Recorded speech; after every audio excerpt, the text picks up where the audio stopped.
Attention investors and flippers. Do you know what a title binder is or an interim binder? Most of the investors that I work with are pretty familiar with what it is and purchase a binder every time they have a property, an investment property, that they're planning on rehabbing and flipping within 2 years. So let me explain to you what a binder is, how it works, and why basically it's a no-brainer to purchase a title binder if you plan on buying a property and flipping it within a short period of time. Let's say you are in escrow as the buyer on a property that you're intending to rehab and flip in a short period of time. Now, normally that seller is going to pay for the buyer's owner's policy. But here's the cheat code. What you should do as an investor and as the buyer at this time is to tell escrow to order a title binder from title. Let me show you how this works. Let me show you how the math breaks down and why it's a huge savings for you as the investor to make sure you purchase a binder at closing. This will cost you 10% of the title premium rate, which is based off of the sales price. So let's, for example, say you're purchasing a property for $500,000. So in this case, that 10% would be about $140. Now let's say rehab is complete and now you're in escrow, now as the seller, and the new buyer is purchasing the property for $600,000.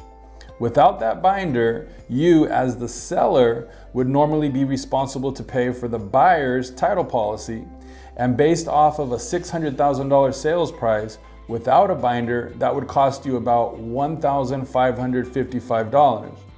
However, if you had purchased that binder on the prior transaction, now the only additional title policy premium you would pay is an additional $155. So here's the total difference with and without a binder in a nutshell. With the binder, the investor paid a total of $295, $140 for the binder in and $155 for the binder out.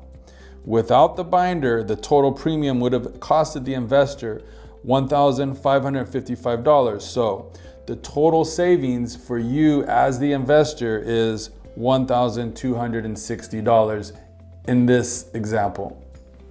Some last final notes. The interim binder is not a title policy. What it is it's a promise from that title company to issue an owner's policy to the end buyer. Also, binders are good for 2 years. If you need more time, you can extend them. You will need to extend it before the 2 years runs out and pay an additional fee to the title company. It's like an extra 10%. And lastly, just so you know, whatever title company you use to purchase that first binder, what we call a binder in, you will need to go to that same title company to purchase the binder out when you flip the property and sell it to that end buyer. So hey, if you're new to investing and you're still not 100% sure what a binder is or if you should purchase one, please feel free to call me anytime. I'm happy to go over with you and explain the differences in prices or whatever else, whatever other questions you might have. You know where to find me. Have a wonderful day and talk to you all soon.